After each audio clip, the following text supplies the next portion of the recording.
Hey everyone, आप सभी का स्वागत है हमारे यूट्यूब चैनल में। तो जैसा कि पिछले एपिसोड में हमने देखा था, जो हॉल ऑफ स्पिरिचुअल आर्टिफैक्ट होता है उसके रियल ट्रेजर को पाने के लिए जो मीरो नामक फेरी होती है वो अपने मैजिक की मदद से वहाँ पे एक ऐसा पोर्टल ओपन करती है जो कि मीरो रियल्म का होता है। अब जैसे ही वो पोर्टल ओपन होता है, फेंगमी के साथ साथ वहाँ मौजूद सारे सेक्ट वाले उसके थ्रू उस रियल्म में पहुँच जाते हैं, जहाँ पे एक एल्डर अपीयर होते हैं जो उन्हें बताते हैं कि अगर इस हॉल ऑफ स्पिरिचुअल आर्टिफैक्ट का रियल ट्रेजर को उन्हें पाना है तो उन्हें यहाँ कई सारे पड़ाव को पार करना होगा, जिसे वे लोग लैडर कह रहे थे। और फर्स्ट लैडर में एल्डर उन सभी को एक पोटेंशियल लाइट के अंदर रखते हैं, जिसमें जिनकी पोटेंशियल रेड लाइट के अंदर आती है उन्हें उसी वक्त उस ट्रायल से बाहर निकाल दिया जाता है, और जिनमें पर्पल पोटेंशियल लाइट होती है वो काफी हद तक इस ट्रायल को सक्सेसफुली पास कर सकने की एबिलिटी रखते हैं। लेकिन जिनकी पोटेंशियल लाइट गोल्डन कलर की होती है उनकी सक्सेस रेट 1000% होती है। वो काफी रेयर जीनियसों में से एक जीनियस होता है, और ये लाइट ग्रहण करने वाला और कोई नहीं बल्कि फेंगमी होता है। अब यहाँ से हमारा एपिसोड शुरू होता है, जिसमें सेकंड लैडर की बारी आती है। उन्हें बताते हैं कि इस ट्रायल में उन सबको एक एक इक्विपमेंट्स दिए जाएंगे, और जिसमें इस इक्विपमेंट को रिफाइन करने की एबिलिटी सबसे ज्यादा होगी वो ही इसके नेक्स्ट लेवल पे जा पाएगा। अब एल्डर सारे कैंडिडेट को ये कहते हुए कि अपने ट्रू स्किल्स को यहाँ पे शो करना, ना कि कोई फूहड़बाजी करना, पोस्ट ट्रायल के सीन को पूरी तरह से चेंज कर देते हैं। आगे हम देखते हैं कि ये जो उनका नेक्स्ट लेवल था वो एकदम आसान नहीं होने वाला था, क्योंकि वहाँ पे लगातार मीटियोर शावर हो रहा था, और उस शावर से बचते हुए उन्हें एक एक स्टोन दिया जाता है, जिसे देते हुए एल्डर उन्हें बताते हैं कि ये जियान जेनजी नामक स्टोन है, जिसे तुम लोग को स्टेबल रखते हुए मेरे पूछे गए प्रश्नों का जवाब भी देना है, साथ ही इसे रिफाइन भी करना है, और हो रहे इस मीटियर शावर से भी अपने आप को बचाना है, तभी तुम सारी इस ट्रायल में पास हो पाओगे। अब हम देखते हैं कि जो सिया की बहन होती है उसके लिए उन मीटियर शावर से बचना तो काफी मुश्किल हो रहा था, लेकिन वहीं डेमन सेक्ट का जो ग्रैंड लीडर होता है उसके ऊपर वो फायर बॉल गिरती है,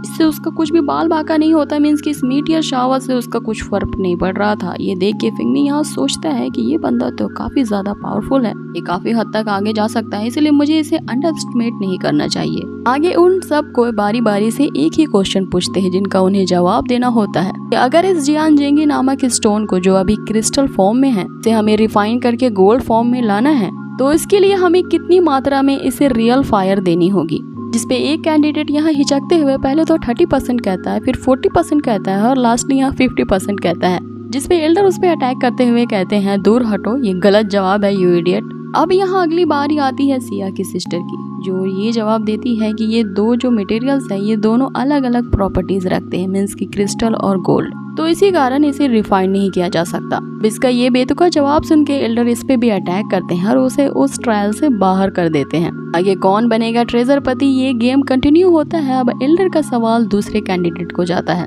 जिसपे वो जवाब देता है कि अगर 7 मॉन्क्स जिनके वाटर एट्रीब्यूट्स हैं अपनी सोल को अपनी बॉडी से एक्सट्रैक्ट करें और इसे रिफाइन करें, इससे पहले कि वो कैंडिडेट इसके आगे और कुछ भी जवाब दे देता, उसके इस बेतुके जवाब को सुनते ही एल्डर उस पे एक जोरदार अटैक करते हैं और वो भी इस ट्रायल से बाहर होता है। यहाँ एल्डर सभी से गुस्से से कह रहे होते हैं कि इस ट्रेजर को पाने के लिए क्या किसी में भी ये एबिलिटी नहीं है कि इतने आसान से ट्रायल को पास कर सके। सिर्फ मैंने यहाँ पे वेपन रिफाइनमेंट से रिलेटेड बेसिक सवाल ही तो पूछे हैं, तुम लोग इस ट्रायल को देते हुए इतना डिफिकल्टी फेस कर रहे हो, तो आने वाले जो लेवल्स होंगे तो वो और भी ज्यादा डिफिकल्ट होंगे, उनमें तुम्हारा क्या हाल होगा। आगे वो सभी से कहते हैं याद रखो, अगर तुम्हें नेक्स्ट लैडर में जाना है तो तुम सभी को इस जियांग नामक क्रिस्टल को खुद से रिफाइन करना होगा, तभी तुम यहाँ क्वालिफाई करोगे। आगे यहाँ पे एल्डर समझ जाते हैं उन सभी को देखते हुए कि यहाँ पे बहुत सारे ऐसे कैंडिडेट्स आए हैं जिनको नाम मात्र का भी ज्ञान नहीं है, इसलिए वो अपनी एनर्जी ना जाया करते हुए उन सारे कैंडिडेट्स को जिनकी एबिलिटी एकदम लो लेवल की होती है उनसे पहले ही कह देते हैं कि ये हॉल ऑफ स्पिरिट आर्टिफैक्ट में बहुत सारे और भी ब्रांचेस हैं, तुम वहाँ जाकर के अपने ट्रेजर्स को इनहेरिटेंस कर सकते हो। यहाँ पे तुम लोगों को ना तो मेरा टाइम वेस्ट करने की जरूरत है, ना ही अपना। अब ये सुनते ही जो कैंडिडेट्स वेपन्स को रिफाइन करने में इतनी अच्छी एबिलिटी नहीं रखते वो इस ट्रेजर हॉल के दूसरे साइट्स पे चले जाते हैं खुद से ही, और बाकी जो बचे कैंडिडेट्स जो अच्छी खासी नॉलेज रखते हैं वेपन्स को रिफाइनमेंट की, वे लोग शुरू कर देते हैं उस क्रिस्टल को रिफाइन करने के लिए। वे लोग यहाँ अपने अपने तरीके का यूज करते हुए उस क्रिस्टल को रिफाइन करके दिखाते हैं और इस ट्रायल के नेक्स्ट लेवल पे पहुंच जाते हैं। लेकिन यहाँ जो ब्रदर सू होता है वो उस क्रिस्टल को इस तरह से रिफाइन करता है कि एल्डर भी उसकी तारीफ करते हुए नहीं रुक पाते। वो उसे कहते हैं कि तुमने तो इसे कमाल का ही रिफाइन किया, जो कि एक एक्सट्रीम लेवल का मास्टर जीनियस ही कर सकता है। अब वो ऐसा क्यों ना करे, क्योंकि फेंगमी और वो जो ब्रदर सू होता है वो साथ ही में तो आर्ट ऑफ रिफाइनिंग स्कूल में पढ़ते थे। आगे बारी आती है हमारे फेंगमी की, जिसके पास एल्डर आके पूछते हैं कि अब बताओ कि तुम्हारा आंसर क्या है, जिस पे फेंगमी उसे डायरेक्टली कह देता है कि मुझे कुछ नहीं कहना है। उसका ये जवाब सुन के एल्डर यहाँ बहुत ज्यादा गुस्सा हो जाते हैं कि तुम्हारी हिम्मत कैसे हुई मेरे सामने इस तरह से मजाक करने की और मुझे इस तरह से उल्टा जवाब देने की। यहाँ वो जो दूसरा कैंडिडेट लियो होता है वो चिढ़ते हुए उस एल्डर से कहता है कि आपने सबके गलत जवाब पे उन्हें नॉकआउट कर दिया, तो इसे क्यों छोड़ रहे हो। जिस पे तभी फेंगमी अपने उसी रोंगयान वेपन का यूज करते हुए उस क्रिस्टल को रिफाइन करने लगता है और उस रोंगयान वेपन को देखते ही वो एल्डर समझ जाता है ये तो रियल फायर का फ्यूजन फॉर्म है।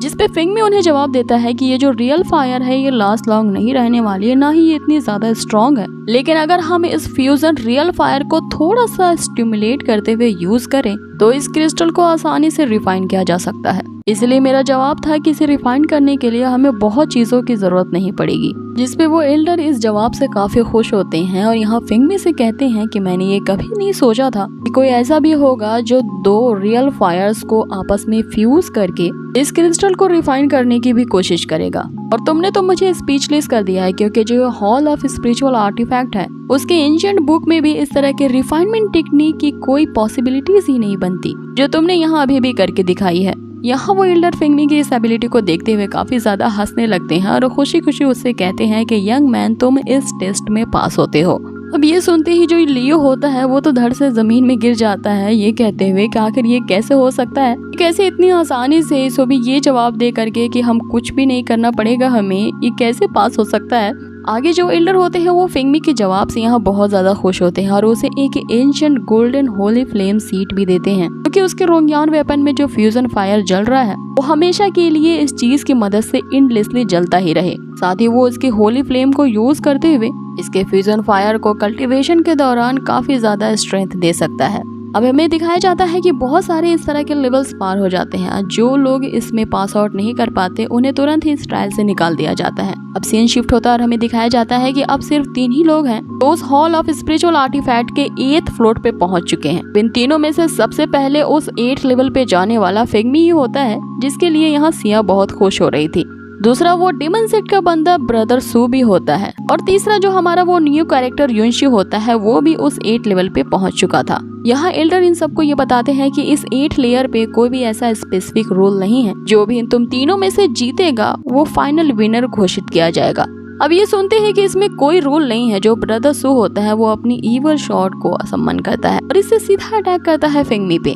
लेकिन यहाँ फेंगमी अपने पावर से इसके अटैक को डॉज कर लेता है कि तभी उस पे पीछे से वो युनशी उस पे अटैक करता है, क्योंकि ये दोनों भी कहीं ना कहीं समझ चुके थे कि अगर इन्हें जीतना है तो सबसे पहले इस फेंगमी को रास्ते से हटाना होगा। इसीलिए यहाँ जो वो युनशी होता है वो ब्रदर सू को ये सजेशन देता है कि अगर हम दोनों अपनी पावर्स को ज्वाइन कर ले और साथ मिलके इस पे अटैक करें तो इसे आसानी से हरा सकते हैं और जो रिवॉर्ड हमें मिलेगा वो आपस में हम स्प्लिट कर लेंगे। जिसपे यहाँ सू मिंगमे भी इसकी ऑफर को मान जाता है। यहाँ उनके इस प्लान को सुनते हुए फेंगमी कहता है कि तुम्हारी ये तो प्रोफेशनल हॉबी बन चुकी है मुझसे फाइट करना, और क्या तुम जानते नहीं कि कितनी सारी फाइटों में मैंने तुम्हें आसानी से हराया है। और अगर तुम दोनों की पावर्स को भी मिला करके कंपेयर किया जाए मेरे इस रिफाइनिंग क्वालिफिकेशन से तो वो भी कमी होगी, क्योंकि मैं तुम लोगों को आसानी से यहाँ पे डम कर सकता हूँ। अब यहाँ फेंगमी अपने वेपन से उन दोनों पे अटैक करने वाला होता है कि तभी उसे एक पर्पल बॉल अपने सामने नजर आता है, जिसके ब्रस्ट होते ही हम देखते हैं कि फेंगमी के लिए अब एक नया कॉस्ट्यूम तैयार हो चुका है, जो कि वही एल्डर फेंगमी के लिए लाए होते हैं।